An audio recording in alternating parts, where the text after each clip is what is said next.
ನಮಸ್ಕಾರ ವೀಕ್ಷಕರೇ, ವಿಧಾನಸೌಧದಲ್ಲಿ ಇವತ್ತು ನಾನು ನಿಮ್ಮ ಮುಂದೆ ಇದ್ದೀನಿ. ಜಿ ಸಂವಾದ ವಿತ್ ಡಿ.ಕೆ. ಶಿವಕುಮಾರ್ ವಿಶೇಷ ಕಾರ್ಯಕ್ರಮಕ್ಕೆ ನಿಮ್ಮೆಲ್ಲರಿಗೂ ಪ್ರೀತಿಯ ಆದರದ ಸ್ವಾಗತ.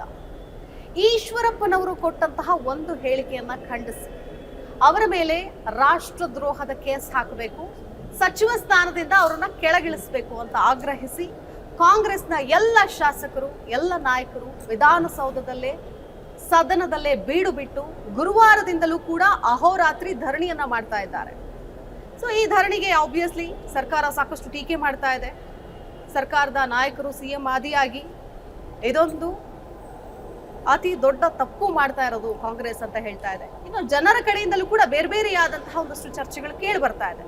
ಹಾಗಾದ್ರೆ ಸ್ವತಃ ಕೆಪಿಸಿಸಿ ಅಧ್ಯಕ್ಷರಾದಂತಹ ಡಿ.ಕೆ. ಶಿವಕುಮಾರ್ ಅವರೇ ಇವತ್ತು ನಮ್ಮ ಜೊತೆಗೆ ಕಾರ್ಯಕ್ರಮಕ್ಕೆ ಜಾಯ್ನ್ ಆಗ್ತಾ ಇದ್ದಾರೆ. ಮೊದಲಿಗೆ ಅವ್ರನ್ನ ಕಾರ್ಯಕ್ರಮಕ್ಕೆ ಸ್ವಾಗತಿಸೋಣ. ಸರ್ ನಮಸ್ಕಾರ, ಕಾರ್ಯಕ್ರಮಕ್ಕೆ ಸ್ವಾಗತ. ನಮಸ್ಕಾರ. ಹೇಗಿದೆ ಸರ್ ಧರಣಿ? ನೀವು ನೋಡ್ತಾ ಇದ್ದೀರಿ, ವಿಚಾರ ತಿಳ್ಕೊಂಡಿದ್ದೀರಿ, ಬೆಳಗ್ಗೆಯಿಂದ ವೇಟ್ ಮಾಡ್ತಾ ಇದ್ದೀರಿ. ನಾನು ತಡವಾಗಿ ತಮ್ಮನ್ನ ಸಂದರ್ಶನ ಕೊಟ್ಟಿದ್ದೇನೆ, ಕ್ಷಮಿಸಬೇಕು. ಪರವಾಗಿಲ್ಲ ಸರ್.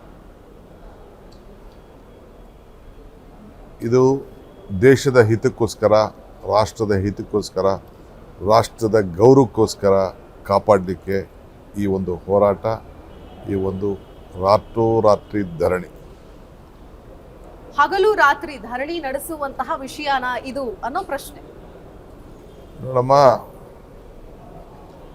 ಪ್ರಜಾಪ್ರಭುತ್ವದ ವ್ಯವಸ್ಥೆಯಲ್ಲಿ ನಾವು ಕೆಲಸ ಮಾಡ್ತಾ ಇದ್ದೇವೆ. ಈ ದೇಶಕ್ಕೆ ಸ್ವಾತಂತ್ರ್ಯ ತಂದುಕೊಟ್ಟದ್ದು ಕಾಂಗ್ರೆಸ್ ಪಕ್ಷ, ಈ ದೇಶಕ್ಕೆ ಪ್ರಜಾಪ್ರಭುತ್ವ ತಂದುಕೊಟ್ಟದ್ದು ಕಾಂಗ್ರೆಸ್ ಪಕ್ಷ, ಈ ದೇಶಕ್ಕೆ ರಾಷ್ಟ್ರಗೀತೆ ಕೊಟ್ಟದ್ದು ಕಾಂಗ್ರೆಸ್ ಪಕ್ಷ, ಈ ದೇಶಕ್ಕೆ ರಾಷ್ಟ್ರಧ್ವಜ ತಂದುಕೊಟ್ಟಿದ್ದು ಕಾಂಗ್ರೆಸ್ ಪಕ್ಷ. ಇದು ಕೊಟ್ಟು ಜೊತೆಗೆ ಸಂವಿಧಾನ ಕೊಟ್ಟಿದೆ. ಆ ಸಂವಿಧಾನದ ಹೆಸರಿನಲ್ಲಿ ಸಂವಿಧಾನದ ರೂಪವನ್ನು ಮಾಡಿಕೊಂಡು, ಸಂವಿಧಾನನೇ ನಮಗೆ ಭಗವದ್ಗೀತೆ, ಸಂವಿಧಾನನೇ ನಮಗೆ ಕುರಾನ್, ಸಂವಿಧಾನನೇ ಬೈಬಲ್ ಅಂತೇಳಿ ಅದರ ಪ್ರಕಾರ ನಾವೆಲ್ಲ ಶಾಸಕರಾಗಿ ಇಲ್ಲಿ ಬಂದು ಕೆಲಸ ಮಾಡ್ತಾ ಇದ್ದೀವಿ. ಈಗ ಎದುರುಗಡೆ ಹೈಕೋರ್ಟ್ ಇದೆ, ಅದು ನ್ಯಾಯಾಂಗ, ಇದು ಶಾಸಕಾಂಗ, ಪಕ್ಕದಲ್ಲಿರೋದು ಕಾರ್ಯಾಂಗ. ನೀವು ಕೆಲಸ ಮಾಡ್ತಾ ಇದ್ದೀರಿ ಪತ್ರಿಕಾರಂಗ. ಈ ನಾಲ್ಕು ಕೂಡ ಪ್ರಜಾಪ್ರಭುತ್ವದ ಪಿಲ್ಲರ್. ಒಬ್ರಿಗೊಬ್ರಿಗೆ ರಕ್ಷಣೆ ಮಾಡಬೇಕಾದ್ದು ನಮ್ಮ ಡ್ಯೂಟಿ. ಇವತ್ತು ಈ ರಾಷ್ಟ್ರಧ್ವಜ ಭೂಮಿ ಮೇಲೆ ಇರುವುದಿಲ್ಲ, ರಾಷ್ಟ್ರಧ್ವಜ ಮೇಲಿರ್ತದೆ. ನಾವೆಲ್ಲ ಅದಕ್ಕೆ ನಮಸ್ಕಾರ ಮಾಡ್ತೇವೆ. ಅದನ್ನ ನೆನೆಸ್ಕೊಂಡ ತಕ್ಷಣ ನಾವು ರೋಮಾಂಚನ ಆಗ್ತೇವೆ. ಇಡೀ ಹೊರಗಡೆ ದೇಶದಲ್ಲಿ ಯಾರು ಹೋಗಿ ಗೇಮ್ಸಲ್ಲಿ ಗೆದ್ದರೆ, ಒಂದು ಅಥ್ಲೆಟಿಕಲ್ಲಿ ಗೆದ್ದರೆ ಅವನ ಮೈ ಮೇಲೆ ರಾಷ್ಟ್ರಧ್ವಜ ಹಾಕೊಂಡು ಅಲ್ಲಿಯ ರಾಷ್ಟ್ರಧ್ವಜ ಹಾಕಿದ್ರೆ, ನೀವು ಇಲ್ಲಿ ಟಿವಿ ನೋಡ್ತಾ ಇರೋರು ಕಣ್ಣಲ್ಲಿ ನೀರು ಹಾಕ್ತೀರಿ. ಆ ನೀರು, ಆ ಸಂತೋಷ ನೀವು ನೆನೆಸ್ಕೊಳ್ಳಿ. ಈಗ ಮೊನ್ನೆ ಪಾಪ ಜಾವ್ಲಿನ್ ಎಸ್ತ ಒಬ್ಬ ಯುವಕ, ಅವನವ್ರು ನಮಗೊಂದು ಇದನ್ನ ರಾಷ್ಟ್ರದ ಒಂದು ಪ್ರಶಸ್ತಿ ದೇಶಕ್ಕೆ ತಂದು ಕೊಟ್ಟದಕ್ಕೆ ಆ ರಾಷ್ಟ್ರಧ್ವಜ ಮೇಲೆ ಆಯ್ತು ಅನ್ನೋದನ್ನ ನೋಡಿ ನೀವು ಎಷ್ಟು ಸಂತೋಷ ಪಡ್ರಿ. ಅಂತ ಸಂತೋಷ ನಾವು ಪಡ್ತಾ ಇದ್ದೀವಿ. ಈ ದೇಶದಲ್ಲಿ ಪ್ರಧಾನಮಂತ್ರಿ ಮಾತ್ರ ರಾಷ್ಟ್ರಧ್ವಜ ಕೆಂಪು ಕೋಟೆ ಮೇಲೆ ಆರಿಸಲಿಕ್ಕೆ ಅವಕಾಶ. ಇಡೀ ದೇಶದ ಉದ್ದಗಲಕ್ಕೂ ಕೂಡ ಜನ ಎಲ್ಲ ಹೋಗಿ ಆ ರಾಷ್ಟ್ರಧ್ವಜದ ಮುಂದೆ ನಿಂತ್ಕೊಂಡು ಸಲ್ಯೂಟ್ ಮಾಡಿ ಆ ಪ್ರಧಾನಮಂತ್ರಿ ನೋಡೋಣ. 15ನೇ ತಾರೀಕು ನಾವು ನೋಡ್ತೀವಿ. ಬ್ರಿಟಿಷರು ಧ್ವಜನ ಇಳಿಸ್ಬಿಟ್ಟು ಈ ನಮ್ಮ ರಾಷ್ಟ್ರಧ್ವಜನ ಹೇರಿಸಿದಂಥ ಇತಿಹಾಸದಿಂದ ನಾವೆಲ್ಲ ಮಾಡಿದ್ವಿ. ಅದನ್ನು ತೆಗೆದುಬಿಟ್ಟು ಕೆಂಪು ಕೋಟೆ ಮೇಲೆ ಒಬ್ಬ ಮಂತ್ರಿ ಪ್ರಮಾಣ ವಚನ ತೆಗೆದುಕೊಂಡು ಸಂವಿಧಾನ ಪ್ರಕಾರ ಪ್ರತಿಜ್ಞೆ ಮಾಡಿದವರು ತೆಗೆದುಬಿಟ್ಟು ಕೇಸರಿ ಧ್ವಜ ಆರಿಸೋವಂಥ ಕಾಲ ಬರ್ತಿದೆ. ನಾನು ಆರಿಸ್ತೀನಿ, ನಾವು ಮುಂದಕ್ಕೆ ಆರಿಸ್ತೀವಿ ಅಂತ ಹೇಳಿದ್ರೆ ಅದನ್ನು ಕೇಳಿಕೊಂಡು ನಾವು ಪ್ರಜಾಪ್ರಭುತ್ವದ ಅನುಯಾಯಿಗಳು, ಕಾಂಗ್ರೆಸ್ ಪಕ್ಷವರು ಇದನ್ನು ನೋಡಿಕೊಂಡು ಸುಮ್ಮನೆ ಕೂತ್ಕೊಳ್ಳೋಕ್ಕೆ ಸಾಧ್ಯನಾ? ಇದನ್ನು ತಾವು ವಿಷಯ. ಕಿಂಚಿತ್ತು ಪಶ್ಚಾತ್ತಾಪ ಇಲ್ಲ. ಅವರ ಹೇಳಿರುವಂತಹ ಹೇಳಿಕೆಗೆ ಗಟ್ಟಿಯಾಗಿ ನಿಂತಿದ್ದಾರೆ. ಕೇವಲ ಈಶ್ವರಪ್ಪನವರು ಮಾತ್ರ ಅಲ್ಲ, ಇಡೀ ಸರ್ಕಾರ ಅವರ ಹೇಳಿಕೆಯನ್ನ ಸಮರ್ಥನೆ ಮಾಡ್ಕೊಳ್ತಾ ಇದೆ. ಸಿಎಂ ಆದಿಯಾಗಿ ಆಗಿರಬಹುದು, ಬೇರೆ ಬೇರೆ ನಾಯಕರಾಗಿ ಆಗಿರ್ಬೋದು, ಅವ್ರು ಹೇಳಿದ್ರಲ್ಲಿ ತಪ್ಪೇನಿದೆ ಅನ್ನುವಂಥ ನಿಟ್ಟಿನಲ್ಲಿ ಹೇಳ್ತಾ ಇದ್ದದನ್ನ ನೋಡಿದ್ರೆ, ಹಾಗಾದ್ರೆ ಬಿಜೆಪಿಯ ಹಿಡನ್ ಅಜೆಂಡಾ ಇದೇನಾ? ಹಾಗಾದ್ರೆ ಮುಂದೊಂದು ದಿನ ಭಗವದ್ಗೀತೆ ಹಾರಿಸೋದಾ? ಬಿಜೆಪಿಯ ಹಿಡನ್ ಅಜೆಂಡಾನೇ ಇದು. ಈಶ್ವರಪ್ಪ ತಪ್ಪು ಮಾಡೋನು ಅನ್ಕೊಂಡಿದ್ದೆ ನಾನು. ಈಗ ಇಡೀ ಬಿಜೆಪಿನೇ ತಪ್ಪು ಮಾಡ್ತಾ ಇದೆ. ಹಿಂದೆ ನಾಗ್ಪುರದಲ್ಲಿ ಅವರು ರಾಷ್ಟ್ರಧ್ವಜ ಆರಿಸಿರ್ಲಿಲ್ಲ. ವಾಜಪೇಯಿ ಅವರು ಈ ದೇಶದ ಪ್ರಧಾನಮಂತ್ರಿ ಆಗಿದ್ದ ಸಂದರ್ಭ ಎಷ್ಟೋ ವರ್ಷಗಳ ಕಾಲ. ಬಟ್ ಅದನ್ನು ತಡ್ಕೊಳಕ್ ಆಗಲಿಲ್ಲ. ಕೊನೆಗೆ ಅವರೇ ಹೇಳಿ ಇದನ್ನ ಇಲ್ಲ, ಈ ರಾಷ್ಟ್ರಧ್ವಜ ಇರಲೇಬೇಕು ಅಂತೇಳಿ ಆರಿಸ್ಬೇಕಾದಂಥ ಒಂದು ಇತಿಹಾಸ ಇಲ್ಲಿದೆ. ಸೊ ಹಂಗೆ ಇವತ್ತು ಅವರು ಒಪ್ತೇ ಇರ್ಬೋದು, ಜನ ಹೊರಗಡೆ ರಾಷ್ಟ್ರಧ್ವಜಕ್ಕೆ ಗೌರವ. ಈಗ ರೈತರು ಹೋಗಿ ಅಲ್ಲಿಗೆ ಆರ್ಸಕ್ಕೆ ಹೋದ್ರು, ಅವ್ರ ಮೇಲೆ ಸೆಡಿಷನ್ ಕೇಸ್ ಹಾಕಿಲ್ವಾ ಅಲ್ಲಿ ಕೆಂಪುಕೋಟೆ ಮೇಲೆ? ಈಗ ಯಾರೋ ಒಬ್ಬ ಹೋಗಿ ರಾಷ್ಟ್ರಧ್ವಜದ ಇದನ್ನು ತೆಗೆದು ಕೆಂಪು ಧ್ವಜ ಹಾಕ್ದ ಪೋಲ್ ಮೇಲೆ, ಅದನ್ನು ಕೇಸ್ ಹಾಕಿಲ್ವಾ? ಎಷ್ಟೋ ಜನ ಲೀಡ್ಗಳ ಮೇಲೆ ಏನೇನೋ ಒಂದು ಟ್ವಿಟರಲ್ಲಿ ಫೇಸ್ಬುಕ್ಕಲ್ಲಿ ಏನೋ ಒಂದು ಪೋಸ್ಟ್ ಮಾಡಿದ್ರು, ಅವ್ರನ್ನೆಲ್ಲ ಕರೆದುಬಿಟ್ಟು ನಮ್ಮ ಕಾರ್ಯಕರ್ತರ ಮೇಲೆಲ್ಲ ಕೇಸ್ ಹಾಕಿಲ್ವಾ? CAA NRC ಆ ಸಂದರ್ಭದಲ್ಲಿ ಏನೇನೋ ಆಯಿತು, ಆಗೆಲ್ಲ ಕೇಸ್ ಹಾಕಿಲ್ವಾ? ದೇಶದ್ರೋಹಿ ಅಂತ. ಈತ ದೇಶದ್ರೋಹಿ ತಾನೇ. ಇವತ್ತು ಹೇಳ್ತಾ ಇದ್ದೀನಿ, ದೇಶದ್ರೋಹಿ ಕೇಸ್ ಹಾಕಬೇಕು. ಬರೀ ಒಬ್ಬನೇ ಅಲ್ಲ ಪಾರ್ಟಿ, ಇಡೀ BJP ಸರ್ಕಾರ ಇಂದ ಜವಾಬ್ದಾರಿ. ಆಫೀಸರು DG ಅವರು ಇವತ್ತು ಸೋಮೋಟ ಕೇಸ್ ರಿಜಿಸ್ಟರ್ ಮಾಡಬೇಕಾಯ್ತು, ಅವರು ಕೂಡ ಇವತ್ತು ಮಾಡಿಲ್ಲ. Is also A party. ಇಂತಹ ಹೇಳಿಕೆಯನ್ನ ಕೊಟ್ಟಂತಹ ಈಶ್ವರಪ್ಪನವರಿಗೆ ಅದ್ಧೂರಿ ಸ್ವಾಗತ ಸಿಗುತ್ತೆ. ಅವರ ಒಂದು ನಾಯಕರ ಕಡೆಯಿಂದ ಅಥವಾ ಅವರ ಕಾರ್ಯಕರ್ತರ ಕಡೆಯಿಂದ ಆಗಿರ್ಬೋದು, BJP ಅವ್ರ ಕಡೆಯಿಂದ ಆಗಿರ್ಬೋದು, ಅವರ ಕಟೌಟ್ಗೆ ಹಾಲಿನ ಅಭಿಷೇಕ ಮಾಡ್ತಾರೆ. ಬಹಳ ಸಂತೋಷ. ಇದೇ ಈ ದೇಶದಲ್ಲಿ ಇದನ್ನು ನೋಡಿ ಇಡೀ ದೇಶದ ಜನ ರೋಮಾಂಚನಗೊಳ್ತಾರೆ. ಈ ದೇಶಕ್ಕೆ, ಈ ದೇಶದಲ್ಲಿ ಮುಂದಕ್ಕೆ ಏನು ಅನಾಹುತ ಆಗ್ತದೆ ಅನ್ನೋದಕ್ಕೆ ಇದು ಒಂದು ಸಾಕ್ಷಿ. ನಿನ್ನೆ ಅದು ಮಾಡಿದ ಸರಿ ಇಲ್ಲ ಅಂತೇಳಿ ನಮ್ಮ ಕಾರ್ಯಕರ್ತರು ಪ್ರತಿಭಟನೆ ಮಾಡಿದ್ರೆ ಆ SP ಅವ್ರ ಮೇಲೆ ಕೇಸ್ ರಿಜಿಸ್ಟರ್ ಮಾಡ್ತಾರೆ. ಇವತ್ತು ಪ್ರೊಸಿಷನಲ್ಲಿ ಕರ್ಕೊಂಡು ಹೋದ್ರೆ ಅವ್ರನ್ನ ಏನು ಮಾತಾಡ್ಸೋದಿಲ್ಲ, ಯಾವುದು ಗ್ಯಾದರಿಂಗ್ ಮಾಡಬೇಡ ಅಂತ ಹೇಳ್ತಾರೆ, ಅದಕ್ಕೆ ಮಾತ್ರ ಕೇಸು. ನಾನು SPಗೆ ಫೋನ್ ಮಾಡಿ ಹೇಳಿದ್ದೀನಿ ಇವತ್ತು, ನೋಡೋಣ ಅದೇನು ಮಾಡ್ತಾರೆ ಅಂತ. ಆಮೇಲೆ ಮುಂದಕ್ಕೆ ನಮ್ಮದು ಹೋರಾಟ. ಅಂದ್ರೆ BJP ಸರ್ಕಾರ ಅಂದ್ರೆ ಆಡಳಿತದಲ್ಲಿ ಇರುವಂತಹ ವಿಷಯವನ್ನೇ ಅಸ್ತ್ರವಾಗಿ ಬಳಸಿಕೊಂಡು ನಿಮ್ಮ ಮೇಲೆ ಬಾಣ ಬಿಡುವಂತಹ ಪ್ರಯೋಗವನ್ನ ಮಾಡ್ತಾ ಇದೆಯಾ ಹಾಗಾದ್ರೆ? ಅವೆಲ್ಲ ನೋಡಿ, ಅವರು ಏನು ಮಾಡಿದ್ರು ಮಾಡೇ ಮಾಡ್ತಾರೆ. ಪೊಲಿಟಿಕಲಿ ಅವ್ರಿಗೆ ರಾಜಕೀಯವಾಗಿ ಜನ ಅವ್ರನ್ನ ತಿರಸ್ಕಾರ ಮಾಡ್ತಾ ಇದ್ದಾರೆ ಅಂತ ಅವ್ರಿಗೆ ಗೊತ್ತಿದೆ. ನಾವು ಬೆಳೀತಾ ಇದ್ದೀವಿ ಅಂತಲೂ ಕೂಡ ಗೊತ್ತಿದೆ. ಜನ ನಮ್ಮ ಕಡೆ ವಾಳ್ತಾ ಇದ್ದಾರೆ ಅಂತ ಗೊತ್ತಿದೆ. ಸೊ ಏನೇನು ಬೇಕೋ ಅದೆಲ್ಲ ಮಾಡ್ತಾರೆ ಅವರು. ಇನ್ನು ಬಹುಶಃ ಸರ್ಕಾರಕ್ಕೆ ಅಥವಾ ನಿಮಗೂ ಕೂಡ ಗೊತ್ತಿದೆಯೇನೋ ಗೊತ್ತಿಲ್ಲ, ಈಶ್ವರಪ್ಪನವರಂತೂ ರಾಜೀನಾಮೆ ಯಾವುದೇ ಕಾರಣಕ್ಕೂ ಕೊಡೋದಿಲ್ಲ. BJP ಸರ್ಕಾರ ಅವರಿಂದ ರಾಜೀನಾಮೆ ತಗೊಳ್ಳಲ್ಲ. ಬಹುಶಃ ಈ ವಿಷಯ ಗೊತ್ತಿದ್ದು ಧರಣಿ ಮಾಡ್ತಾ ಇದ್ದೀರಾ ನೀವು? ನಮ್ಗೆ ರಾಜೀನಾಮೆ ಬೇಡ, ಅವ್ರನ್ನ ಡಿಸ್ಮಿಸ್ ಮಾಡಬೇಕು. ಮಾಡ್ತಾರೆ ಅನ್ಸುತ್ತಾ? ಮಾಡಲೇಬೇಕಾದ ಪರಿಸ್ಥಿತಿ ಬರ್ತದೆ. ನಾವು ಒತ್ತಡ ಮಾಡ್ತೀವಿ, ಜನತಾ ನ್ಯಾಯಾಲಯಕ್ಕೆ ಹೋಗ್ತೀವಿ, ನಾವು ಹೋರಾಟ ಮಾಡ್ತೀವಿ. 100 ದಿನ, 200 ದಿನ, 300 ದಿನ, 400 ದಿನ ರೈತರು ಹೋರಾಟ ಮಾಡಿದ್ರು. 700 ಜನ ಸತ್ತರು, ಪ್ರಾಣ ತ್ಯಾಗ ಮಾಡಿದ್ರು. 400 ಜನ ಇರೋಂಥ BJP ಸರ್ಕಾರ ರಾಷ್ಟ್ರದಲ್ಲಿ ಕೊನೆಗೆ ಒತ್ತಡಕ್ಕೆ ಮಣಿದು ಯೂಟರ್ನ್ ಮಾಡಿ ರೈತರ ಪರವಾಗಿ ಏನು ಅವರು ಒಂದು ಪ್ರಯತ್ನ ಮಾಡಿದ್ರು, ರೈತರನ್ನ ಮುಗಿಸ್ಬೇಕು ಅಂತ ಏನು ಪ್ರಯತ್ನ ಮಾಡಿದ್ರು, ಅದನ್ನು ಮುಂದಕ್ಕೆ ಮಾಡೋಕ್ಕಾಗಲ್ಲ ಅಂತೇಳಿ ವಿಡ್ರಾ ಮಾಡಿ ಕ್ಷಮಾಪಣೆ ಕೇಳಿದ್ರು.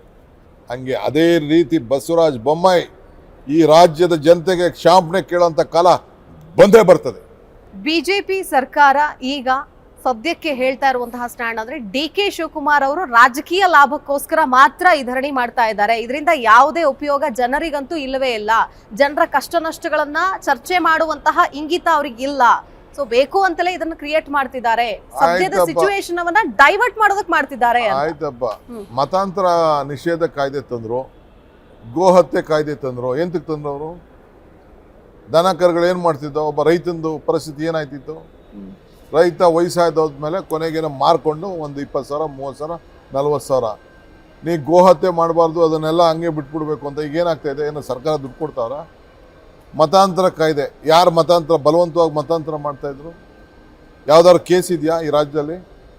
ಆ ತಾಲೂಕಿಂದ ಒಬ್ಬ ತಹಶೀಲ್ದಾರ್ ಇಲ್ಲಿ ಯಾವುದು ಇಲ್ಲ ಅಂತ ಕೊಟ್ಟರು, ಅವನ್ನ ಸಸ್ಪೆಂಡ್ ಮಾಡಿಬಿಟ್ರು, ಟ್ರಾನ್ಸ್ಫರ್ ಮಾಡಿಬಿಟ್ರು. ಹಂಗೆ ಇವರು ಭಾವನಾತ್ಮಕವಾಗಿ ಜನರನ್ನ ತೆಗೆದುಕೊಳ್ಳೋವಂಥ ಕೆಲಸ ಮಾಡ್ತಾರೆ. ಒಂದು ಸಣ್ಣ ಅಭಿವೃದ್ಧಿ ಕಾರ್ಯಕ್ರಮವನ್ನು ಈ ರಾಜ್ಯದಲ್ಲಿ ಕಳೆದ 2 ವರ್ಷದಿಂದ ರೂಪಿಸಲಿಲ್ಲ. ಅವ್ರ ಜನ, ಅವ್ರ ಪಾರ್ಟಿ ಅವ್ರದ್ದಾಯ್ತು, 40% ಆಯ್ತು. ಅವರು ಅದು ಬಿಟ್ಟರೆ ಬೇರೆ ಏನು ಕೇಳ್ಕೊಬಿಡಿ. ಈಗ 40% ಅಂದಿದ ತಕ್ಷಣ ನನಗೊಂದು ಪ್ರಶ್ನೆ. ಈಗ ಇದೇ ಬೆಳಗಾವಿ ಚಳಿಗಾಲದ ಅಧಿವೇಶನದ ಸಂದರ್ಭದಲ್ಲಿ ಸಾಕಷ್ಟು ವಿಷಯಗಳಿತ್ತು ಸರ್ಕಾರವನ್ನ ಟೀಕೆ ಮಾಡೋದಕ್ಕೆ ಅಥವಾ ಚರ್ಚೆ ಮಾಡೋದಕ್ಕೆ. 40% ಕಮಿಷನ್ ವಿಷಯ ಆಗಿರ್ಬೋದು, ಬಿಟ್ಕಾಯಿನ್ ವಿಷಯ ಆಗಿರ್ಬೋದು, ಹೀಗೆ ಹಲವಾರು ವಿಷಯಗಳಿತ್ತು. ಆದ್ರೆ ಆ ಸಂದರ್ಭದಲ್ಲಿ ಯಾಕೋ ಕಾಂಗ್ರೆಸ್ ಮೃದು ಧೋರಣೆಯನ್ನ ತೋರ್ತಾ ಮೃದು ಧೋರಣೆನೂ ಇಲ್ಲ. ನಾವು ಕೆಲವು ಮಂತ್ರಿಗಳ ಮೇಲೆ ಮಾಡ್ದೋ ಇದನ್ನು ಮಾಡೋಕ್ಕೆ ಟೈಮ್ ಸಾಕಾಗ್ಲಿಲ್ಲ, ಜಲ್ದಿ ಮುಚ್ಚಿದ್ರು. ಒಂದೊಂದು ದಿನ ಒಂದೊಂದು ಸಬ್ಜೆಕ್ಟ್ ಮೇಲೆ ತಗೊಳಕ್ಕಾಗಲ್ಲ. ನಾವು ಬಿಡೋದಿಲ್ಲ, 40% ಬಿಡೋದಿಲ್ಲ, ಬೇರೆ ಬಿಟ್ಕಾಯಿಂದು ಬಿಡೋದಿಲ್ಲ. ಮುಂದಿನ ದಿನದಲ್ಲಿ ಅದ್ರ ವಿಚಾರ ಚರ್ಚೆ ಮಾಡ್ತೀವಿ. ಮುಂದಕ್ಕೆ ಜನರ ಮುಂದೆ ಹೋಗ್ತೀವಿ. ಇನ್ನು ಈ ಸೆಷನ್ ಅಲ್ಲೂ ಕೂಡ ಇದೇ ವಿಚಾರ 40% ಕಮಿಷನ್ ವಿಷಯ ಆಗಿರಬಹುದು, ಇನ್ನು ಸಾಕಷ್ಟು ವಿಷಯಗಳನ್ನ ಕಾಂಗ್ರೆಸ್ ರೆಡಿ ಮಾಡ್ಕೊಂಡಿತ್ತು. ಸದನದಲ್ಲಿ ಪ್ರಸ್ತಾಪ ಮಾಡಬೇಕು, ಸರ್ಕಾರದ ವೈಫಲ್ಯಗಳನ್ನ ಎತ್ತಿ ಹಿಡಿಬೇಕು ಅಂತ. ಆದ್ರೆ ಅದು ಯಾವುದೂ ಆಗ್ಲಿಲ್ಲ. ಜನರ ಸಮಸ್ಯೆಗಳು ಯಾವುದೂ ಚರ್ಚೆಗೆ ಬರಲಿಲ್ಲ. ಇದರ ಕಂಪ್ಲೀಟ್ ನೇರವಾದಂತಹ ಹೊಣೆಯನ್ನ ಕಾಂಗ್ರೆಸ್ ಮೇಲೆ ಹಾಕ್ತಾ ಇದ್ದಾರೆ. ನೋಡಮ್ಮ, ಫಸ್ಟು ರಾಷ್ಟ್ರಧ್ವಜ, ಸಂವಿಧಾನ. ನಾವು ಯಾಕೆ ಸಂವಿಧಾನದ ಹೆಸರಲ್ಲಿ ನಾವು ಪ್ರಮಾಣ ವಚನ ತಗೊಳ್ಳೋದು? ಎಲೆಕ್ಷನ್ ನಿಲ್ಬೇಕಾದ್ರೂ ನಮ್ಮ ಸಂವಿಧಾನದ ಹೆಸರಲ್ಲಿ ಪ್ರಮಾಣ ವಚನ ತಗೊಳ್ತೀವಿ. ಚುನಾವಣೆ ಗೆದ್ದ ಮೇಲೂ ಇಲ್ಲಿ ಬಂದು ತಗೋತೀವಿ. ಮಂತ್ರಿ ಆಗದ ಮೇಲೆ ತಗೋತೀವಿ. ಆ ಸಂವಿಧಾನದಲ್ಲಿ ಅಧಿಕಾರ ತೆಗೆದುಕೊಂಡ ಮೇಲೆ ನೀವು ಮಂತ್ರಿ, ಸಂವಿಧಾನ ಹೆಸರು ಮೇಲೆ ಪ್ರಮಾಣ ವಚನ ತೆಗೆದುಕೊಂಡ ಮೇಲೆ MLA. ಅದನ್ನ ಫಸ್ಟ್ ರಕ್ಷಣೆ ಮಾಡೋದು ನಮ್ಮ ಜವಾಬ್ದಾರಿ. ಆ ಸಂವಿಧಾನದಲ್ಲಿ ಎಲ್ಲ ಅಡಗಿದೆ. ಯಾರಿಗೆ ನ್ಯಾಯ, ನೀತಿ, ಧರ್ಮ ಏನು, ಅವನ ಉದ್ಯೋಗ, ಭಾಷೆ, ಸಂಸ್ಕೃತಿ, ಧರ್ಮ ಎಲ್ಲ ಕೂಡ ಅಡಗಿದೆ. ಫಸ್ಟು ಅದು ನಮ್ಮ ಗ್ರಂಥ. ಈಗ ಸೋಮವಾರ ಮತ್ತೆ ಸೆಷನ್ ಶುರುವಾಗುತ್ತೆ, ಅವರೆಲ್ಲರೂ ಕೂಡ ಬರ್ತಾರೆ. ಅವಾಗ ಏನಾದ್ರೂ ಅನಿರ್ದಿಷ್ಟ ಅವಧಿಗೆ ಸೆಷನ್ ಅನ್ನ ಮುಂದೂಡಿದೀವಿ ಅಂತ ಹೇಳ್ಬಿಟ್ರು ಅಂದ್ರೆ ವಾಟ್ ನೆಕ್ಸ್ಟ್? ಈಗಾಗಲೇ ನಾವು ರಾಜ್ಯದ ಎಲ್ಲಾ ತಾಲೂಕಿಗೂ ನೀವು ಹೋಗಿ ನಿಮ್ಮ ತಾಲೂಕಲ್ಲಿ ಇದನ್ನು ಮಾಡಬೇಕು ಅಂತ ಹೇಳಿದ್ದೀವಿ. ಪ್ರತಿಭಟನೆ ಮಾಡಬೇಕು, ತಾಲೂಕು ಆಫೀಸಿಂದ ತಹಶೀಲ್ದಾರ್ ಮುಖಾಂತರ ನೀವು ಕೊಡಬೇಕು ಅಂತ ಹೇಳಿದ್ದೇವೆ. ಅದು ಹೋರಾಟ ಮಾಡ್ತಾರೆ. ಮುಂದಕ್ಕೆ ರಾಜ್ಯ ಎಲ್ಲ ಪ್ರವಾಸ ಮಾಡ್ತೀವಿ, ರಾಜ್ಯಕ್ಕೆಲ್ಲ ಜನರಿಗೆಲ್ಲ ತಿಳಿಸ್ತೀವಿ. ಈ ಜನರ ಭಾವನೆಯನ್ನ ಏನು ಎತ್ಕಟ್ತಾ ಇದ್ದಾರೆ ಅದಕ್ಕೆಲ್ಲ ತಿಳಿಸ್ತೀವಿ, ಹೋರಾಟ ಮಾಡ್ತೀವಿ, ಕೊನೆಗೆ ಜನತಾ ನ್ಯಾಯಾಲಯಕ್ಕೆ ಬಿಡ್ತೀವಿ. ಇನ್ನೊಂದು ಮಾತು ಕೇಳಿ ಬರ್ತಾ ಇದೆ, ಈ ಧಾರಣೆಯನ್ನ ಮಾಡ್ತಾ ಇರೋದು ಅಥವಾ ಈಶ್ವರಪ್ಪನವರ ಹೇಳಿಕೆಯನ್ನ ಇಷ್ಟು ದೊಡ್ಡ ಮಟ್ಟದಲ್ಲಿ ಖಂಡಿಸ್ತಾ ಇರೋದು ಸದ್ಯಕ್ಕೆ ರಾಜ್ಯದಲ್ಲಿ ಎದ್ದಿರುವಂತಹ ಒಂದಷ್ಟು ವಿಚಾರಗಳ ಬಗ್ಗೆ ಮಾತನಾಡದೇ ಇರೋದು ಅಥವಾ ವಿಷಯವನ್ನ ಡೈವರ್ಟ್ ಮಾಡೋದಕ್ಕೆ ಈ ಕೆಲಸ ಮಾಡ್ತಿದ್ದಾರೆ ಅನ್ನೋ ಮಾತು. ಅವ್ರು ಏನ್ ಬೇಕಾದ್ರೂ ಮಾತಾಡ್ಕೊಂಡು ಹೋಗಿ, ಮಾತಾಡೋ ತಪ್ಪನ್ನ ಅವ್ರಿಗೂ ಗೊತ್ತಿದೆ, ಉಳುಕ್ತಾ ಐತೆ ಮನಸ್ಸಿನಲ್ಲಿ. ಬಟ್ ಸಮರ್ಸ್ಕೋಬೇಕಲ್ಲ, ಅವ್ರದ್ದು ಡ್ಯೂಟಿನೇ ಸಮಾಜನ ಭಾಗ ಮಾಡಬೇಕು ಅಂತ. ಈ SDPIಗೆ ಅವರಿಬ್ರು ಹೊಂದಾಣಿಕೆ ಮಾಡಿಕೊಂಡು SDPIಯಲ್ಲಿ ಇದನ್ನೆಲ್ಲ ಪ್ರಾರಂಭ ಮಾಡಿಸಿದ್ರು. ಅವ್ರದ್ದೊಂದು ಹಿಡನ್ ಅಜೆಂಡಾ ಇದೆ ಅವ್ರದ್ದು. ಹತ್ತತ್ರ 1 ತಿಂಗಳಾಯ್ತು ಹಿಜಾಬ್ ವಿಚಾರ ರಾಜ್ಯದಲ್ಲಿ ಸದ್ದು ಮಾಡೋದಕ್ಕೆ ಶುರುವಾಗಿ. ಆದ್ರೆ ಕಾಂಗ್ರೆಸ್ ಇಲ್ಲಿವರೆಗೂ ಕೂಡ ಒಂದು ಸರಿಯಾದಂತಹ ಸ್ಟ್ಯಾಂಡ್ ಅನ್ನ ಈ ವಿಚಾರಕ್ಕೆ ತೆಗೆದುಕೊಳ್ತಾ ಇಲ್ವಲ್ಲ, ಯಾಕೆ? ನಮ್ ಸ್ಟ್ಯಾಂಡ್ ಏನಿಲ್ಲ, ಸಂವಿಧಾನ ಏನ್ ಹೇಳಿದೆ ಅದೇ ನಮ್ ಸ್ಟ್ಯಾಂಡ್. ಕೋರ್ಟ್ನ ಆದೇಶಕ್ಕೆ ಇವತ್ತು ಬೆಲೆ ಕೊಡ್ತಾ ಇಲ್ಲ.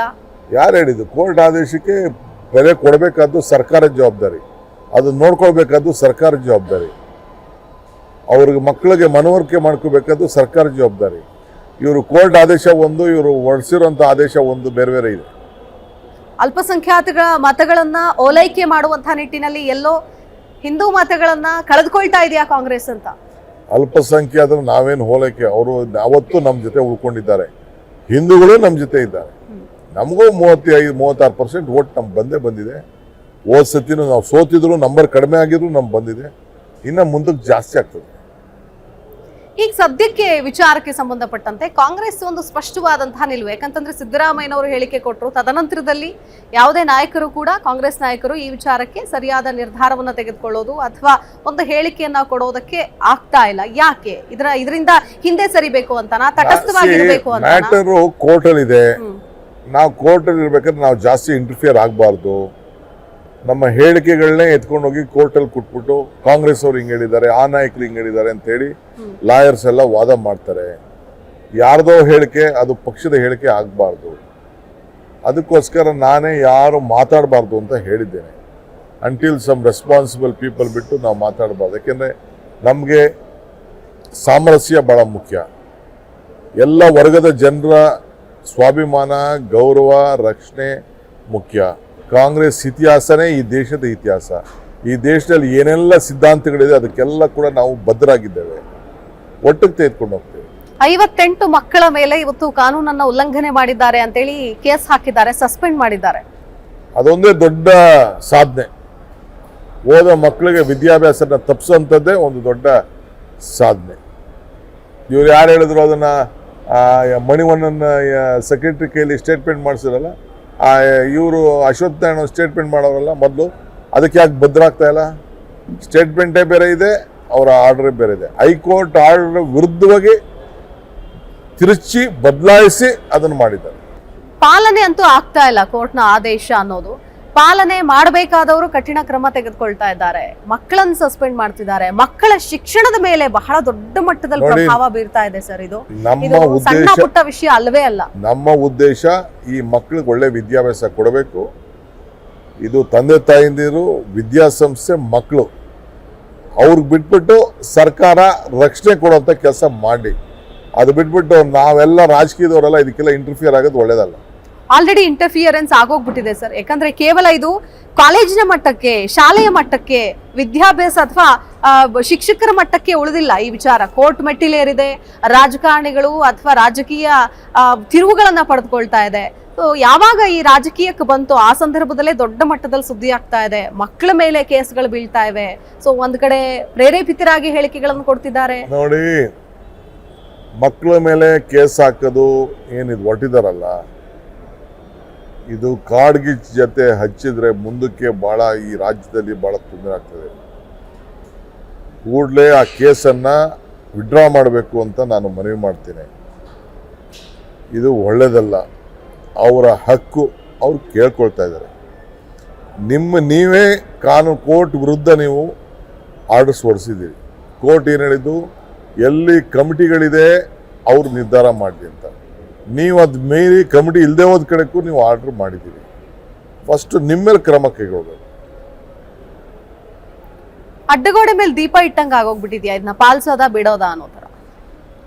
Government it is their responsibility, let they do it. ನಾವ್ ಯಾಕೆ ಅದಕ್ಕೆ ತಲೆ ಕೆಡಿಸ್ಕೊಳ್ಳೋದು? ಅಲ್ಲ, ಮಕ್ಕಳ ಮೇಲೆ ಪರಿಣಾಮ ಬೀರ್ತಾ ಇರೋದ್ರಿಂದ ಅದನ್ನ ನಾವು ಮಕ್ಕಳ ಪರವಾಗಿ ನಿಂತ್ಕೊಳ್ತೇವೆ. ಮಕ್ಕಳ ಪರವಾಗಿ ನಮ್ಮ ಡ್ಯೂಟಿ, ಮಕ್ಕಳ ವಿದ್ಯಾಭ್ಯಾಸ ಡ್ಯೂಟಿ, ಅವರ ರಕ್ಷಣೆ ಮಾಡೋದು ನಮ್ಮ ಕರ್ತವ್ಯ. ಎಷ್ಟೋ ಶಾಲೆಗಳು ಕ್ಲೋಸ್ ಆಗಿದೆ ಇವತ್ತು, ಎಷ್ಟೋ ಕಾಲೇಜುಗಳು ಕ್ಲೋಸ್ ಆಗಿದೆ. ವಿದ್ಯಾಸಂಸ್ಥೆಗೆ ಹೋಗಿ ಕಲ್ಲು ಹೊಡೆಯುವಂತಹ ಪ್ರಯತ್ನಗಳಾಗ್ತಾ ಇದೆ. ವಿದ್ಯಾಸಂಸ್ಥೆಯಲ್ಲಿ ಧರ್ಮದ ಕಿಚ್ಚು ಕಾಡ್ಗಿಚ್ಚಿನಂತೆ ಹರಡ್ತಾ ಇದೆ. ಬಿಜೆಪಿ ಎಲ್ಲೆಲ್ಲಿ ಸರ್ಕಾರಗಳ ನಡೆಸ್ತವೆ ಎಲ್ಲ ಕಡೆನೂ ನೋಡಿದೆ ಶಾಂತಿ ಕದಲಂಥದ್ದು. ಕುವೆಂಪು ಶಾಂತಿಯ ತೋಟ ಅಂತ ಹೇಳಿದ್ರು, ವಿವೇಕಾನಂದರು ಏನು ಹೇಳಿದ್ರು, ಎಲ್ಲ ಭಾಳ, ಗಾಂಧೀಜಿ ಏನು ಹೇಳಿದ್ರು, ಇವೆಲ್ಲ ಸುಡ್ತಾ ಇದ್ದಾರೆ. ಅದನ್ನು ಅವ್ರ ಮಾತುಗಳನ್ನೆಲ್ಲ ಈಗ ಸುಡ್ತಾ ಇದ್ದಾರೆ.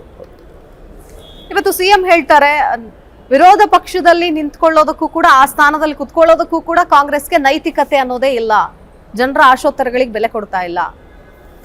ನಮ್ಮ ನೈತಿಕತೆ ಅಲ್ಲಿರ್ಲಿ, ಅವರು ಕೂತ್ಕೊಳ್ಳೋಕೆ ನೈತಿಕತೆ ಎಲ್ಲಿತ್ತು?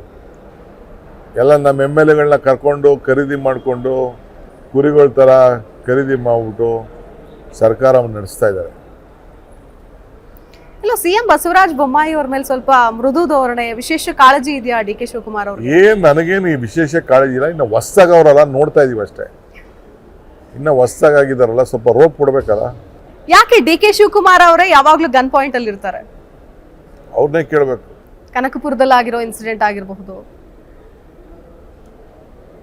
ಪ್ರತಿ ಬಾರಿ ಕೂಡ ಯಾಕೆ ಅಂತ. ಕನಕಪುರದಲ್ಲಿ ಯಾವುದು ಮೇಕೆದಾಟು, ಅದ್ರ ಜೊತೆಗೆ ಇತ್ತೀಚೆಗೆ ಅಶ್ವತ್ಥ ನಾರಾಯಣ ಅವರ ಒಂದು ಬಿಡಿ, ಅದಾಯ್ತು. ನಮ್ಮ ಲೋಕಸಭಾ ಸದಸ್ಯರು ಅದಕ್ಕೆ ಉತ್ತರ ಕೊಟ್ಟಿದ್ದಾರೆ, ಮುಂದಕ್ಕೂ ಕೊಡ್ತಾರೆ. ಈಗ ಮೇಕೆದಾಟು ಮತ್ತೆ ಶುರು ಮಾಡೋದಕ್ಕೆ ಹೊರಟಿದ್ದೀರಿ, ಹೇಗಿರುತ್ತೆ? ಹೆಂಗೆ ಹೋರಾಟ ಹೆಂಗಿರುತ್ತೆ? ಮೇಕೆದಾಟು ಮೊದಲೇ ಶುರು ಮಾಡಿದೀವಿ. ಸರ್ಕಾರ ಆದೇಶ, ಜಿಲ್ಲಾಧಿಕಾರಿಗಳ ಆದೇಶ, ಕೋರ್ಟು ಇಂಟರ್ವ್ಯೂನ್ ಇವೆಲ್ಲ ಇರೋದ್ರಿಂದ ನಾವು ನಿಲ್ಲಿಸಿದ್ದು ಅಷ್ಟೇ. ಈಗೆಲ್ಲ ಕಾಮ್ ಆಗಿದೆ, ಈಗೆಲ್ಲ ಕೊರೋನಾ ಎಲ್ಲ ನಿಂತಿದೆ, ಎಲ್ಲ ಕಡೆನೂ ಓಪನ್ ಆಗಿದೆ. ಸುಮ್ಮನೆ ರಾಜಕೀಯವಾಗಿ ಬೇಕು ಅಂತ ನಮ್ಗೆ ತೊಂದರೆ ಕೊಡಬೇಕು ಅಂತ ಏನೇನೋ ಆರ್ಡರ್ ಹಂಗೆ ಕೆಲವು ಪೆಂಡಿಂಗ್ ಇಟ್ಕೊಂಡಿದ್ದಾರೆ. ನಾನು ಈಗಾಗಲೇ ಮುಖ್ಯಮಂತ್ರಿ ಗಮನಕ್ಕೂ ತಂದಿದ್ದೀನಿ, ಆಫೀಸರ್ಸ್ ಗಮನಕ್ಕೂ ತಂದಿದ್ದೀನಿ. 27ನೇ ತಾರೀಕಿಂದ 3ನೇ ತಾರೀಕುವರೆಗೂ ಪಾದಯಾತ್ರೆನ ಕಂಟಿನ್ಯೂ ಮಾಡ್ತಾ ಇದ್ದೀವಿ. ಸೊ ಅವರೆಲ್ಲ ಸಿದ್ಧತೆ ಮಾಡ್ಕೊಳ್ತೀವಿ ಅಂತ ಹೇಳಿದ್ದಾರೆ. ಯಾಕೆಂದರೆ ಬಜೆಟ್ 4ನೇ ತಾರೀಕಿದೆ, ಬಜೆಟ್ ಡಿಸ್ಟರ್ಬ್ ಮಾಡೋಕ್ಕೆ ಇಷ್ಟ ಇಲ್ಲ. 3ನೇ ತಾರೀಕು ಸಾಯಂಕಾಲದಷ್ಟೊತ್ತಿಗೆ ನಾವು ಮುಗಿಸ್ತೀವಿ. ಈಗ ಕೋವಿಡ್ ರೂಲ್ಸ್ ಅಂದ್ರೆ ಈಗ ಏನಿರೋದು ನಿರ್ಬಂಧಗಳು 28ನೇ ತಾರೀಕಿನವರೆಗೂ ಕೂಡ ಜಾರಿಯಲ್ಲಿದೆ. ಸೊ ಅಲ್ಲಿವರೆಗೂ ಮತ್ತೆ ಈಗ ಮೇಕೆದಾಟು ಶುರುವಾದ್ರೆ ಅಂದ್ರೆ ಮತ್ತೆ ಪಾದಯಾತ್ರೆ ಶುರುವಾದ್ರೆ ಹೇಗೆ ಉಲ್ಲಂಘನೆ ಆಗೋದಿಲ್ವಾ? ಕಳೆದ ಬಾರಿ ಕೂಡ ಇದೇ ವಿಷಯ ದೊಡ್ಡ ಮಟ್ಟದಲ್ಲಿ ಇದಾಯ್ತು, ಕೋರ್ಟ್ ಇಂಟರ್ಫಿಯರ್ ಆಗಬೇಕಾದಂತಹ ಒಂದು ಪರಿಸ್ಥಿತಿ ಬಂತು. ನಾವು ಅದಕ್ಕೆ ಕೋರ್ಟ್ಗೆಲ್ಲ ಗೌರವ ಕೊಟ್ಟು ಅಷ್ಟೇ. ಬೇರೆ ಈ ಸಂದರ್ಭದಲ್ಲಿ ಈಗೆಲ್ಲ ಕೂಲ್ ಆಗಿದೆ. ಈಗೇನು ಈಗ ಮೊನ್ನೆ ಎಷ್ಟೋ ಸಭೆಗಳೆಲ್ಲ ನಡೀತಾ ಇದೆ. ಈಗ ನಿನ್ನೆ ರೈತರು ಧರಣಿ ನಡೀತು, ಅಲ್ಲೆಲ್ಲೋ ಸಭೆಗಳು ನಡೀತು, ಹೋರಾಟಗಳು ನಡೀತು, ತಿರ್ಗಾ ಅಲ್ಲೆಲ್ಲ ಮಠ ಸ್ವಾಮಿಗಳದ್ದು ಸನ್ಮಾನಗಳು ನಡೀತು. ಅವೆಲ್ಲ ಇದು ನಡೆಸ್ತಾನೆ ಇದೆ. ಇಡೀ ಜಾತ್ರೆಗಳೆಲ್ಲ ನಡೀತಾ ಇದೆ. ಅವರೆಲ್ಲ ನಿರ್ಬಂಧ ಹಾಕಿದ್ದಾರೆ, ಇದು ನಡೀತಾನೆ ಇದೆ. ಸರ್ಕಾರ ಏನ್ ಮಾಡಕ್ಕಾಗ್ತಾ ಇದೆ? ಅಲ್ಲ, ಬಟ್ ಕಾಂಗ್ರೆಸ್ ಶುರು ಮಾಡುತ್ತೆ ಅಂತಂದ್ರೆ ಸರ್ಕಾರ ಶುರು ಮಾಡುತ್ತೆ ಬಹುಶಃ. ಬರೀ ಅದಕ್ಕೆ ನಮಗ್ ಮಾತ್ರ ನಿರ್ಬಂಧ ಅಷ್ಟೇ, ಬೇರೆ ಯಾರಿಗೂ ನಿರ್ಬಂಧ ಇಲ್ಲ. ಸೊ ನಾವು ಕಾಂಗ್ರೆಸ್ ಮಾಡ್ತಲ್ಲ, ಇದನ್ನ ಎಲ್ಲ ಪಕ್ಷದವರು ಸೇರಿ ಯಾತ್ರೆ ಮಾಡ್ತಾ ಇದೀವಿ. ಎಲ್ಲ ಸಂಘಟನೆಗಳು ಸೇರಿ ಯಾತ್ರೆ ಮಾಡ್ತಾ ಇದೀವಿ. ರೈತರ ಬಾವುಟ ನೋಡಿದಿರಿ, ಕನ್ನಡ ಬಾವುಟ ನೋಡಿದಿರಿ, ಮೇಕೆದಾಟು ಹೋರಾಟ ಬಾವುಟ ನೋಡಿದಿರಿ, ಕಾಂಗ್ರೆಸ್ ಬಾವುಟ ನೋಡಿದಿರಿ. ಎಲ್ಲ ಬಾವುಟನ್ನು ಎಲ್ಲ ಸಂಘಟನೆಯವರು ಪಾಲ್ಗೊಳ್ಬಹುದು. ದಕ್ಷಿಣದ ರಾಜ್ಯ ಜಿಲ್ಲೆಗಳಿಗೆ ಮಾತ್ರ ಸೀಮಿತ ಆಗುತ್ತಾ? ಹಾಗಾದ್ರೆ ಇಡೀ ರಾಜ್ಯಾದ್ಯಂತ ನೀರಿನ ಸಮಸ್ಯೆ ಇದೆ. ಈಗ ಸದ್ಯಕ್ಕೆ ಮೇಕೆದಾಟು 2.5 ಕೋಟಿ ಜನಸಂಖ್ಯೆ ವಿಚಾರ. ಇದು ರಾಜ್ಯದ ಬೆಂಗಳೂರು ನಗರಕ್ಕೆ ನೀರು, ಸುತ್ತಮುತ್ತಲು ಜಿಲ್ಲೆಗಳಿಗೆ ನೀರು, ಕಾವೇರಿ ಜಲಾನಯನ ಪ್ರದೇಶಕ್ಕೆ ಬ್ಯಾಲೆನ್ಸಿಂಗ್ ರಿಸರ್ವಾಯರು, ಅದಕ್ಕೆಲ್ಲ ಕೂಡ ನಾವು ಎಲ್ಲರ ಅನುಕೂಲಕ್ಕೆ ಮಾಡ್ತಾ ಇದ್ದೀವಿ. ಇದೇ ಮೇಕೆದಾಟಿನ ವಿಷಯಕ್ಕೆ ಪ್ರಶ್ನೆ ಕೇಳ್ತಾರೆ, ಯಾಕೆ ಇವರು ಸರ್ಕಾರ ಇದ್ದಂತಹ ಸಂದರ್ಭದಲ್ಲಿ ಇಂತಹ ಬದ್ಧತೆ ಇರಲಿಲ್ಲ? ಇವರಿಗೆ ಇಷ್ಟೊಂದು ಸೀರಿಯಸ್ ಆಗಿ ಯಾಕೆ ಈ ವಿಷಯದ ಬಗ್ಗೆ ಇರಲಿಲ್ಲ? ಈಗ ನಮ್ಮ ಸರ್ಕಾರ ಇದ್ದಾಗ್ಲೇನೆ ಯಾಕೆ ಈ ಪಾದಯಾತ್ರೆ, ಯಾಕೆ ಮೇಕೆದಾಟು? ಕೇವಲ ಮತದಾರರನ್ನು ಸೆಳೆಯುವಂತಹ ತಂತ್ರನ ಇದು? ನಾವು ನಮ್ಮ ಸರ್ಕಾರ ಇದ್ದಾಗ DPR ಮಾಡಿದ್ದು, ನಾನು ಮಂತ್ರಿ ಇದ್ದಾಗ DPR ಅನ್ನ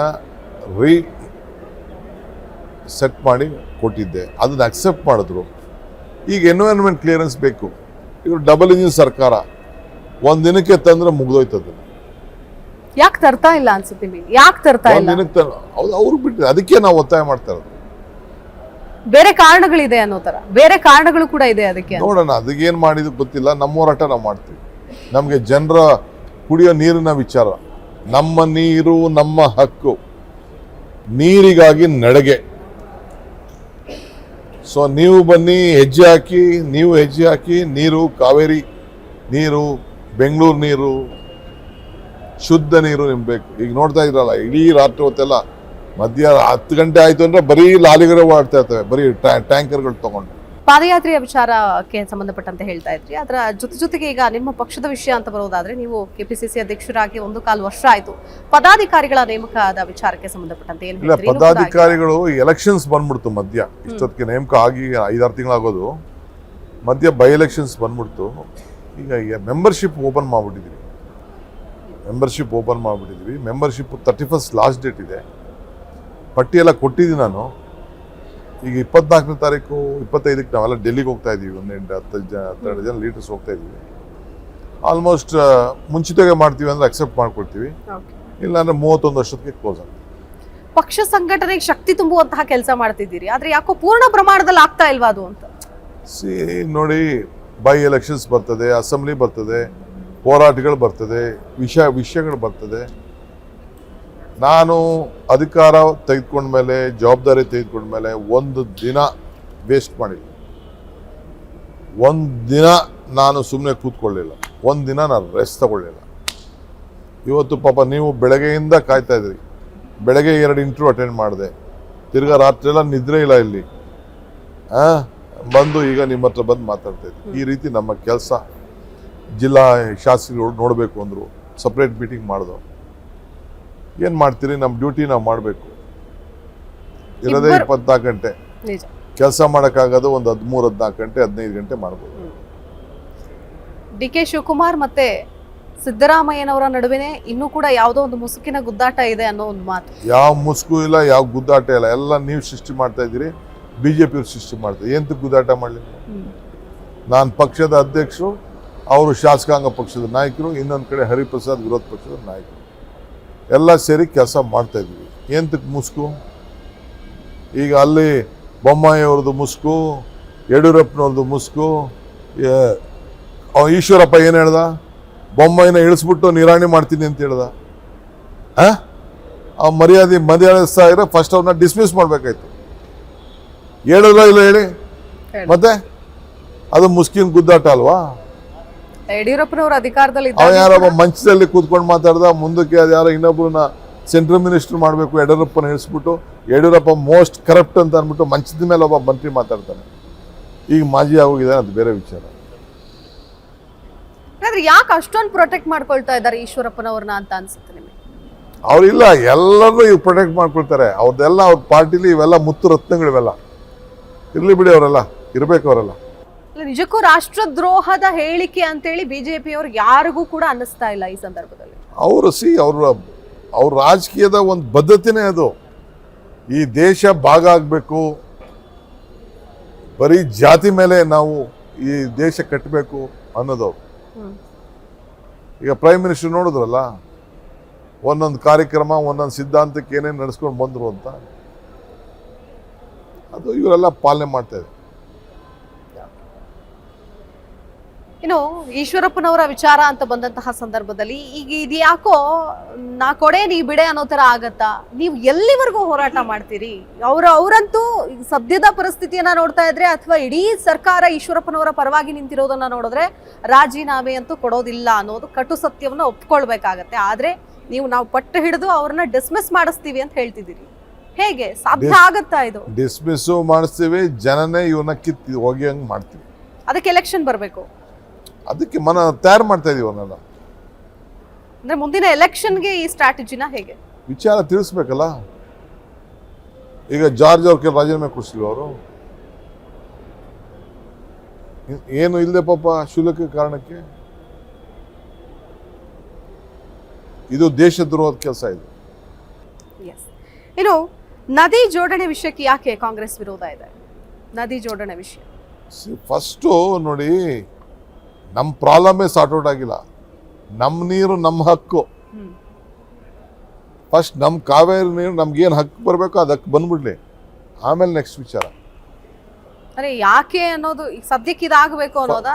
ಫಸ್ಟ್ ಇದಾಗಲಿ. ಇದು ನಮ್ಮ ಊರಲ್ಲಿರೋ ನೀರನ್ನ, ನಾವು ಕುಡಿಯೋ ನೀರನ್ನ, ನಮ್ಮ ರೈತರ ನೀರನ್ನ ಫಸ್ಟ್ ಸೆಟ್ಲ್ ಆಗಲಿ, ಬಳಕೆ ಆಗಲಿ. ನಾವು ಫಸ್ಟ್ ನಮ್ಮ ಹೊಟ್ಟೆ ತುಂಬಲಿ, ಆಮೇಲೆ ನೆಕ್ಸ್ಟ್ ಬೇರೆ ಹೊಟ್ಟೆ ನಾನು.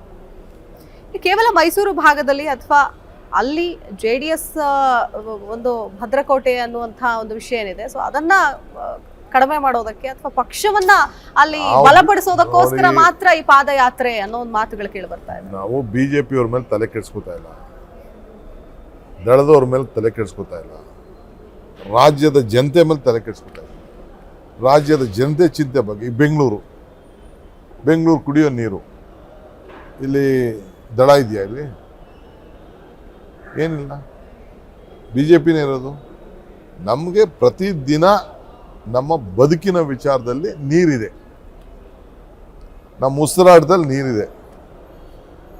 ಆ ನೀರನ್ನ ರಕ್ಷಣೆ ಮಾಡ್ಕೊಳ್ಳೋಕ್ಕೆ ನೀರು ನಮ್ಮ ರೈತನಿಗೂ ಬೇಕು, ಇಂಡಸ್ಟ್ರೀಸ್ ಬೇಕು, ಬಳಕೆಗೆ ಬೇಕು, ಎಲ್ಲದಕ್ಕೂ ಬೇಕು ನೀರು. ಆ ನೀರಿಗೋಸ್ಕರ ಬಡ್ದಾಡ್ತೀವಿ. ನಮ್ಮ ನೀರು ನಮ್ಮ ಹಕ್ಕು. HD ಕುಮಾರಸ್ವಾಮಿ ಅವರು ಈಶ್ವರಪ್ಪನವರ ಹೇಳಿಕೆಯನ್ನ ಸಮರ್ಥನೆ ಮಾಡ್ಕೊಳ್ತಾ ಇದ್ದಾರೆ. ಅದ್ರಲ್ಲಿ ಏನ್ ತಪ್ಪು? ಅವ್ರು ಹೇಳಿದ್ರಲ್ಲಿ ಏನು ತಪ್ಪು ಕಾಣಿಸ್ಲಿಲ್ಲ ನನಗೆ, ರಾಷ್ಟ್ರದ್ರೋಹದ ಹೇಳಿಕೆ ಅಂತ ಅನಿಸ್ಲಿಲ್ಲ ಅಂತ. HD ಕುಮಾರಸ್ವಾಮಿ ಅವರ ಬಾಯಲ್ಲಿ ಬಹುಶಃ ಇಂಥ ಹೇಳಿಕೆಯನ್ನು ಯಾರು ನಿರೀಕ್ಷೆ ಮಾಡಿರ್ಲಿಲ್ಲ. ಅವ್ರಿಗೇನೇನು ಪಾಪ ಅವ್ರ ವಿಚಾರಧಾರೆ, ನಾವೇನು ಅವ್ರನ್ನ ಕಾಮೆಂಟ್ ಮಾಡಕ್ ಹೋಗಲ್ಲ. ಅವ್ರ ಪಾರ್ಟಿ ಅವ್ರು ಏನ್ ಬೇಕಾದ್ರೂ ಸ್ಟ್ಯಾಂಡ್, ಅವರು ಕಾಮೆಂಟೋ ತಪ್ಪೋ ಒಳ್ಳೇದೋ ಕೆಟ್ಟದೋ ಅವ್ರಿಗೆ ಬಿಟ್ಟಿದ್ದೆ ಹೊರತು ನಮಗೆ. ನಾನು ಯಾಕೆ ಅವ್ರ ಹೇಳಿಕೆ ಮೇಲೆ ಕಾಮೆಂಟ್ ಮಾಡಕ್ ಹೋಗಿ? ನಾನು ಸಮ್ಮಿಶ್ರ ಸರ್ಕಾರದ ಅವಧಿಯಲ್ಲಿ ಕೇವಲ ಒಬ್ಬ FDA ನೌಕರನಾಗಿ ಕೆಲಸ ಮಾಡಿದ್ದೆ, CM ಆಗಿ ಕೆಲಸ ಮಾಡಲಿಲ್ಲ ಅಂತ ಇವತ್ತು ತಾನೇ ಹೇಳಿಕೆ ಕೊಟ್ಟಿದ್ದಾರೆ. ಅಯ್ಯೋ ನೋಡಿ ಪಾಪ, ಆ ಸ್ಥಾನಕ್ಕೆ ಕಳಂಕ ತರಬೇಡ್ರಪ್ಪ ಅಂತ ಕೈ ಮುಗಿತೀನಿ ಅಷ್ಟೆ. ನಾನು ಅವ್ರೊಬ್ಬ ಚೀಫ್ ಮಿನಿಸ್ಟರ್ ಅನ್ಕೊಂಡಿದ್ದೆ, ನಾನು ಅವ್ರನ್ನ FD ಅನ್ನೋದು ಅನ್ಕೊಂಡಿರಲಿಲ್ಲ. ಇವತ್ತು ಮಾಜಿ ಮುಖ್ಯಮಂತ್ರಿ ಅಂತೀನಿ. ನನಗೆ ಆ ಸ್ಥಾನಕ್ಕೆ ಪಾಪ ಒಳ್ಳೆ ಚೇರಲ್ಲಿ ಕೂತ್ಕೊಂಡು 14 ತಿಂಗಳು ರಾಜ್ಯಭಾರ ಮಾಡಿದ್ದಾರೆ. ಒಳ್ಳೇದಾಗ್ಲಿ ಅವ್ರಿಗೆ. ಕಾಂಗ್ರೆಸ್ ಪಕ್ಷವೇ ನನ್ನ ಮುಗಿಸ್ಬಿಟ್ರು, ನಾನು ಪದತ್ಯಾಗ ಮಾಡೋದಕ್ಕೆ ಕಾರಣನೇ ಕಾಂಗ್ರೆಸ್ ಪಕ್ಷ ಅಂತ ಹೇಳ್ತಾರೆ. ಅಂದ್ರೆ BJP ಕಾರಣ ಅನ್ನೋದನ್ನ ಎಲ್ಲೂ ಒಪ್ಕೊಳ್ಳೋದಕ್ಕೆ ರೆಡಿನೇ ಇಲ್ಲ. ಅವತ್ತು ಹೇಳ್ಬೇಕಾಯ್ತು, ಕಾಂಗ್ರೆಸ್ ಇಂದ ರಾಜೀನಾಮೆ ಕೊಡ್ತಾ ಇದೀನಿ ಅಂತ ಅವತ್ತು ಹೇಳ್ಬೇಕಾಯ್ತು. ಇವತ್ತು ಹೇಳಿದ್ರೆ ಅದೇನು ಪ್ರಯೋಜನ ಇಲ್ಲ.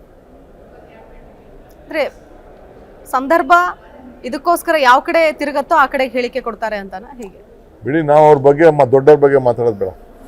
ಏನು ಸರ್ ಹಾಗಾದ್ರೆ ಈಗ ಈ ಧರಣಿ ಅಹೋರಾತ್ರಿ ಧರಣಿ ನಡೀತಾ ಇದೆ, ಎಲ್ಲಿವರೆಗೂ ಮುಂದುವರಿಯುತ್ತೆ? ಮುಂದಿನ ರೂಪುರೇಷೆಗಳೇನು? ಪಾದಯಾತ್ರೆಯ ರೂಪುರೇಷೆಗಳೇನು? ಮಂತ್ರಿನ, ರಾಷ್ಟ್ರದ್ರೋಹಿ ಮಂತ್ರಿನ, ದೇಶದ್ರೋಹಿ ಮಂತ್ರಿನ ವಜಾ ಮಾಡೋವರೆಗೂ ಹೋರಾಟ. ಮಾಡದೇ ಇದ್ರೆ ಮಾಡಿಸ್ತೀವಿ. ಹೇಗೆ? ಯಾಕೆ ಹೀಗೆಂದ್ರೆ ನೋಡಿ, ನಾವು ಈ ಹೋರಾಟ ಮಾಡ್ತೀವಿ, ಒಂದಿನ ಹಿಡ್ಡಾಗಲೇಬೇಕಲ್ಲ ಅವರು. ಅವ್ರ ಪಕ್ಷಕ್ಕೆ ಹಾನಿ ಆಗ್ತದೆ ಅಂದಮೇಲೆ ಹೋರಾಟ ಅವರು ರಾಜೀನಾಮೆ ಕೊಟ್ಟೆ ಕೊಡ್ತಾರೆ, ವಜಾ ಮಾಡ್ತಾರೆ, ರಾಜೀನಾಮೆ ಅಲ್ಲ ವಜಾ ಮಾಡ್ತಾರೆ. ಸೊ ವಜಾ ಮಾಡಿಸ್ಬೇಕು, ರಾಷ್ಟ್ರದ್ರೋಹದ ಕೇಸ್ ಹಾಕಿಸ್ಬೇಕು ಅಷ್ಟೇ. ಜನರಿಗೆ ಏನು ಒಳ್ಳೇದಾಗುತ್ತೆ ಸರ್ ಇದರಿಂದ? ಜನರಿಗೆ ಅಂದ್ರೆ ಮುಂದಿನ ಪೀಳಿಗೆಗೆ ಏನ್ ಸಂದೇಶ? ಈಗ ನಾವ್ಯಾಕೆ ರಾಷ್ಟ್ರಧ್ವಜ ಇಲ್ಲಿ ಮೇಲೆ ಹಾರಿಸಿದೀವಿ? ಯಾಕೆ ಸಂವಿಧಾನದಲ್ಲಿ ಮಾತಾಡ್ತಾ ಇದ್ದೀವಿ? ಯಾಕೆ ವಿಧಾನಸೌಧ ಇದೆ? ಯಾಕೆ ನಾವು MLAಗಳಾಗಿರ್ಬೇಕು? ಮಹಾರಾಜರೇ ನಡೆಸ್ತಾ ಇದ್ರಲ್ಲ, ರಾಜ್ಯಭಾರ ಮಾಡ್ತಾ ಇದ್ರಲ್ಲ, ಯಾಕೆ ಈ ಕೋರ್ಟ್ ಈ ನ್ಯಾಯಾಲಯ ಹಾಕ್ಬೇಕು? ಹಳ್ಳಿ ಕಟ್ಟೆನೆ ಅಲ್ಲೇ ನ್ಯಾಯ ನಡೆಸ್ಬೋದಾಯ್ತಲ್ಲ, ರಾಜರೇ ನಡೆಸ್ಬೋದಾಯ್ತಲ್ಲ, ಬ್ರಿಟಿಷರೇ ನಡೆಸ್ಬೋದಾಯ್ತಲ್ಲ, ಯಾಕೆ ಸ್ವಾತಂತ್ರ್ಯ ಬೇಕಾಗಿತ್ತು? ಇದೇ ಸಂವಿಧಾನದ ಅಥವಾ ಇದೇ ವಿಧಾನಸೌಧದ ಒಳಗಡೆ ಇಬ್ಬರು ಹಿರಿಯ ನಾಯಕರ ಮಾತುಕತೆ, ಅವರಿಬ್ಬರ ಒಂದು ಕಾನ್ವರ್ಸೇಷನ್, ಎಲ್ಲೋ ಸ್ಥಿಮಿತವನ್ನ ಕಳ್ಕೊಂಡು ಮಾತನಾಡುವಂತಹ ಒಂದು ಪ್ರಯತ್ನ ಆ ಕಡೆ ಈಶ್ವರಪ್ಪನವರ ಕಡೆಯಿಂದ ಆಯ್ತಾ? DK ಶಿವಕುಮಾರ್ ಅವರು ಸಿಕ್ಕಾಪಟ್ಟೆ ಸಿಟ್ಟು ಮಾಡ್ಕೊಂಡು ನಾನೇನು ಮಾತಾಡ್ಲಿಲ್ಲ. ನನಗೆ ಸಿಟ್ಟು ಬರೋದೇನು ಸ್ವಾಭಾವಿಕ, ಮನುಷ್ಯನಿಗೆ ಬರದೆ ಇನ್ನು ಯಾರಿಗೆ ಬರ್ತದೆ? ನಾವು ಹೇಳಿದೆಲ್ಲ ಹೇಳ್ಸ್ಕೊಂಡು ಕೂತ್ಕೊಳಕ್ಕಾಗಿತ್ತಾ? ಇರ್ಲಿ. ಪಾದಯಾತ್ರೆ ಹೇಗೆ ಸರ್? 5 ದಿನ ಪಾದಯಾತ್ರೆ ಅಂತ ಹೇಳ್ತಿದ್ದೀರಿ, ಕೇವಲ 2 ದಿನ ರಾಮನಗರದಿಂದ ಕೆಂಗೇರಿವರೆಗೂ 27 ಶುರು ಆಗ್ತದೆ.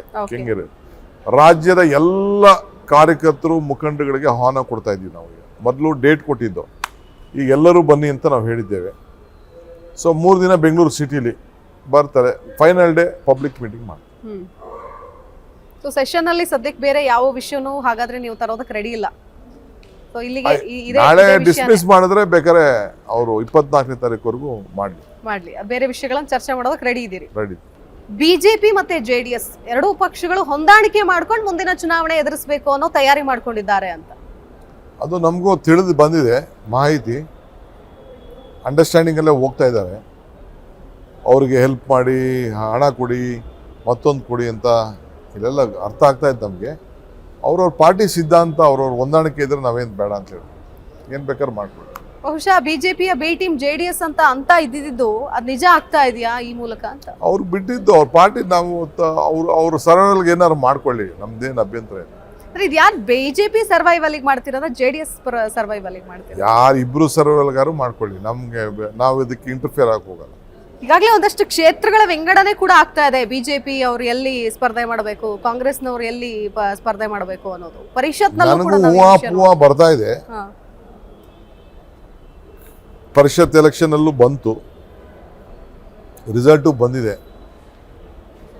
11 ಸೀಟ್ ಅವ್ರು ಗೆದ್ದಿದ್ದಾರೆ, 11 ಸೀಟ್ ನಾವು ಗೆದ್ದಿದ್ದೀವಿ. ಪರಿಷತ್ನಲ್ಲಿ ರಿಸಲ್ಟ್ ಬಂದ ನಂತರದಲ್ಲಿ DK ಶಿವಕುಮಾರ್ ಅವರ ಒಂದು ಧೈರ್ಯ ಆಗಿರ್ಬೋದು, ಅಥವಾ ಅವರ ಒಂದು ಇನ್ನೂ ವರ್ಚಸ್ಸು ಇನ್ನೂ ಹೆಚ್ಚಾಯಿತು ಈ ಮೂಲಕ.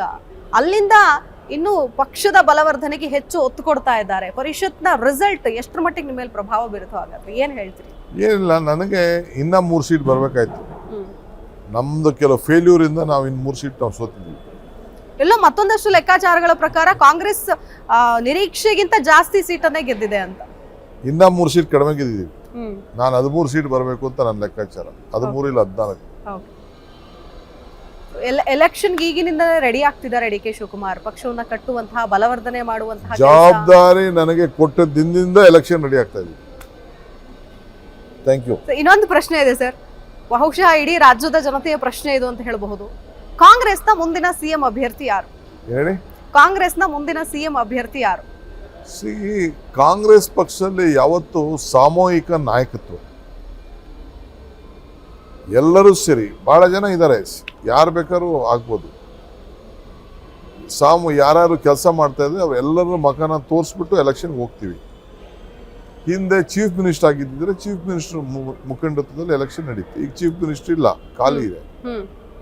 ಸೊ ಹಂಗಿರೋಂಥ ಸಂದರ್ಭದಲ್ಲಿ ಪಕ್ಷದಲ್ಲಿ ಮುಖಂಡರುಗಳು, ನಾನು ಇಲ್ಲಾಂದ್ರೆ ಸಿದ್ದರಾಮಯ್ಯ ಇಲ್ಲ ಹರಿಪ್ರಸಾದ್ ಅಂತಾನೆ ಎಲ್ಲ, ಕಾಂಗ್ರೆಸ್ಸಲ್ಲಿ ಯಾರು ಬೇಕಾದ್ರೂ ಆಗ್ಬೋದು.